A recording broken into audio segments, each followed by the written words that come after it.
किसी ने कमिश्नर से पूछा वो ऐसा क्यों कर रहे थे। शाहिद खाकान अब्बासी का कमिश्नर रावलपिंडी से मुताल्लिक बड़ा बयान सामने आ गया। साबिक वजीर आजम शाहिद खाकान अब्बासी ने एक निजी चैनल के प्रोग्राम में गुफ्तगू करते हुए कहा कि कमिश्नर रावलपिंडी ने धांधली का एतराफ जुर्म किया है। तहकीकाती कमीशन से कुछ नहीं होता, चीफ जस्टिस मामले की तह तक जाए। उन्होंने कहा कि कमिश्नर ने इलेक्शन कमीशन और चीफ जस्टिस पर बात कर दी और हम खामोश हैं। उनका कहना था कि नून लीग का जवाब देना नहीं बनता, इस पर इंक्वायरी कमीशन बनाने से कुछ नहीं होगा। चीफ जस्टिस की जिम्मेदारी है मामले की तहकीकात तक पहुँचे।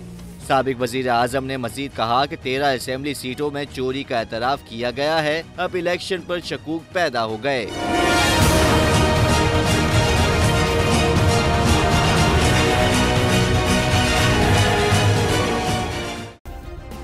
सब्सक्राइब करें और बेल दबाएं ताकि कोई खबर रह न जाए।